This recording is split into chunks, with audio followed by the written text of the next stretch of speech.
Bienvenue sur Médiane TV et Zoom dans cette chronique culture sur l'Arbre à Palabre, un rendez-vous devenu incontournable au festival Gnawa Musique du Monde. L'Arbre à Palabre est un creuset d'idées où se retrouvent artistes, musiciens et fans pour parler de création, pour parler à bâtons rompus de création. Et pour nous en parler, j'ai le plaisir d'avoir à mes côtés Emmanuel Honorin, qui est anthropologue et donc responsable de l'Arbre à Palabre ici à Essaouira. Emmanuel Honorin, merci beaucoup d'avoir accepté notre invitation. Tout d'abord, si on devait définir l'Arbre à Palabre ici au festival de Essaouira, comment vous le définiriez? L'Arbre à Palabre, en fait, est né au départ simplement de ce que j'estimais être un besoin. C'est-à-dire que l'originalité de ce festival, qui est vraiment, pour le coup, unique au monde, c'est bien d'avoir des hôtes qui sont d'une culture finalement très peu connue, extrêmement puissante, extrêmement forte, mais très secrète. Et je trouvais que c'était intéressant de créer un dispositif qui donne la parole aux Gnawa. Au départ, c'était ça l'idée, c'était de pouvoir faire ce lien entre les Gnawa et ces musiciens dits musiciens du monde, de jazz, etc., venus pour faire, je dis entre guillemets tout le temps parce que c'est important, des fusions ou des rencontres, mais le fond finalement, on avait peu de temps d'en parler, ça passait à travers la musique, beaucoup de choses passaient à travers la musique, mais peu à travers le sens et la conversation. C'est devenu avec le temps autre chose, j'allais dire, c'est devenu avec le temps... Évidemment, cet espace de rencontre existe, mais c'est devenu pour moi, avec le temps, aussi un espace de quiétude. C'est-à-dire que c'est très paradoxal, évidemment, on parle de palabre, donc on pense qu'on palabre pendant 2 heures. Et en fait, pour moi, c'est une pause. Et pour beaucoup, je pense que c'est une pause aussi.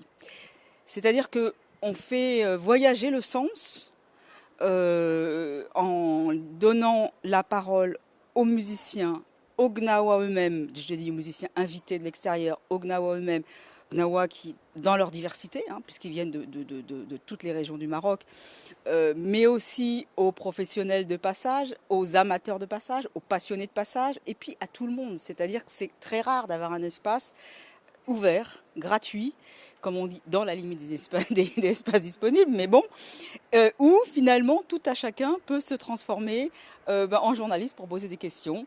Et ça, c'est extraordinaire. Donc là, c'est le côté évidemment affectif. Mais au-delà de ça, il y a quelque chose du timing, de la rythmique, j'allais dire, de l'Arbre à Palabre, qui n'a rien à voir avec le brouhaha du monde. Et pour moi, ça, c'est important. Alors, c'est peut-être parce que je vieillis un peu. Ça fait quand même 16 ans que je le fais. Alors, il y a eu 3 ans d'interruption, certes, mais ça fait 13 ans d'Arbre à Palabre. Et qu'à un moment, il y a quelque chose de l'ordre de la médiatisation rapide, de l'idée toute faite, de, par exemple, le fait que la fusion est quelque chose qui doit aller de soi.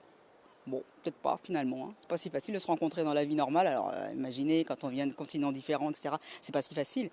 Donc, à partir de là, on est sur un espace qui interroge, mais qui interroge le fond. Enfin, on essaye, c'est pas une science exacte, mais il y a cette pause, et c'est aussi un espace qui, pour moi en tout cas, et que je trouve important, en tout cas je pense que c'est ça le retour que j'ai de la chose la plus essentielle, c'est qu'il interroge aussi les silences, qui interroge ce qui ne se dit pas, ce qui ne se communique pas de manière rapide. Et voilà, on a 2 heures de cette possibilité d'espace qui est très particulier.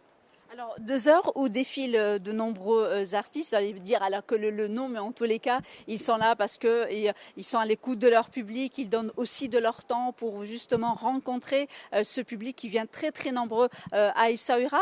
La question peut-être qui tue, mais de ces 13 ans de rencontres, de débats, d'échanges d'idées, qu'est-ce que vous retenez le plus justement de ces rencontres intimistes, parce qu'on est pratiquement, on est toutes les deux dans l'espace où a lieu justement ces débats. Qu'est-ce que vous retenez justement de ces débats? Qu'est-ce qui plaît le plus au public, mais également à ces artistes qui viennent partager leur passion et leur création? Alors là, pour le coup, j'ai pas une réponse toute faite, et puis je peux pas en avoir une seule réponse, mais j'ai surtout pas... Qu'est-ce que je pourrais dire de ça? Peut-être ce qui me touche le plus, parce que ça fait 13 ans, parce qu'on a 24 ans de festival. Moi, je fais partie des historiques du festival. 24 ans, c'est beaucoup. Et c'est une génération. C'est-à-dire que des gens qui viennent, évidemment, d'année en année, Déjà c'est très troublant d'avoir ce lien du temps ensemble, ce lien du temps ensemble avec les artistes aussi. Et puis aussi les générations d'après. C'est-à-dire que, par exemple, si je pourrais dire un truc qui m'émeut beaucoup quand j'y pense, c'est toujours de recevoir aujourd'hui Hassan Boussou, le Malem Hassan Boussou, qui vit entre Casa et Lille. Et alors que j'ai très bien connu son père, Hamida Boussou, parce que j'ai fait mon travail universitaire avec son papa, et que je connais très bien la famille et que j'ai vu grandir Hassan. Donc oui, évidemment qu'il y a quelque chose de ce lien que je trouve touchant. Alors c'est un exemple parmi d'autres. Mais en fait, pour résumer ça, je dirais que ce que je trouve touchant, c'est qu'on est dans un espace où on sent qu'on fait bouger des choses qui sont beaucoup plus grandes que soi. Voilà, c'est ça, je pourrais dire ça comme ça. On est des transmetteurs, les musiciens sont des transmetteurs, sont des courroies de transmission, et on évolue dans un monde beaucoup plus grand que soi, et on essaye de comprendre des toutes petites choses. Il y a beaucoup d'humilité là-dedans.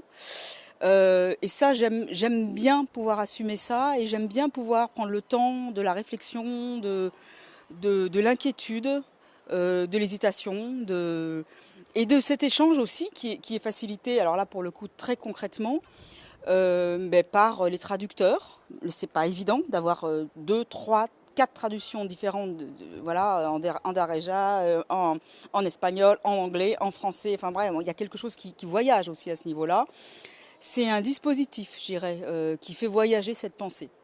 Alors, vous le disiez, vous avez dit un mot qui est très important, c'est le mot humilité. Parce que quand on voit des artistes sur scène, ils sont célèbres, mais de les faire venir ici, asseoir devant un public, il faut de l'humilité de part et d'autre, de la partie aussi publique, et là, bien sûr de ces artistes. Au fil justement de ces années, comment vous avez vu évoluer justement ce débat entre artistes auquel beaucoup n'étaient pas habitués au fait, parce qu'il y a des festivals, mais rares sont les moments où on se retrouve dans un cadre très intimiste, où il n'y a même plus cette barrière de scène, tout le monde est à côté de l'autre, et puis il y a un débat très fluide.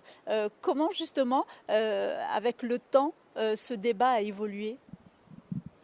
Je dirais que le dispositif y est vraiment pour quelque chose. C'est-à-dire que c'est évident que de pouvoir accueillir Pat Metheny avec... enfin bon, ouais, je ne sais pas, je ne vais pas donner d'exemple, mais on a eu tout le monde ici, les Pat Metheny, les Wayne Shorter. On a tout le monde, on a eu tout le monde.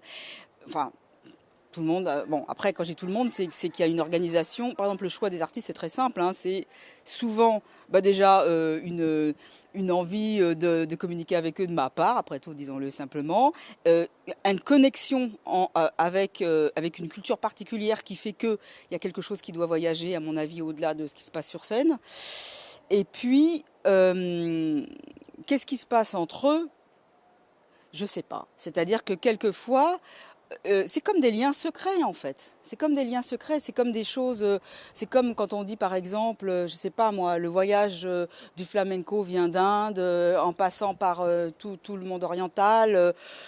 C'est en fait, voilà. Pour résumer, je pourrais dire c'est une connexion entre la grande histoire et les petites histoires individuelles. Voilà. Vous avez grand H, petit H. Il y a quelque chose comme ça.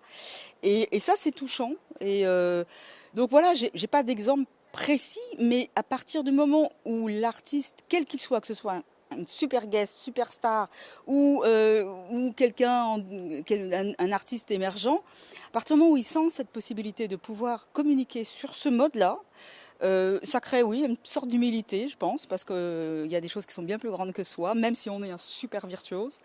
Et puis, ça crée aussi un type de communication, oui, que je trouve être très spécifique pour le coup à cet espace-là. Merci beaucoup Emmanuelle Honorat d'avoir répondu à notre invitation. Je rappelle que vous êtes anthropologue et responsable de l'espace donc l'Arba Palabre qui est devenu au fil des ans un rendez-vous incontournable au festival Gnawa Musique du Monde. Merci beaucoup à vous chers téléspectateurs pour votre fidélité. Restez avec nous, l'information se poursuit sur nos différents canaux, Médien TV Arabique, Médien TV Maghreb et Médien TV Afrique et bien évidemment sur notre média digital medianews.com.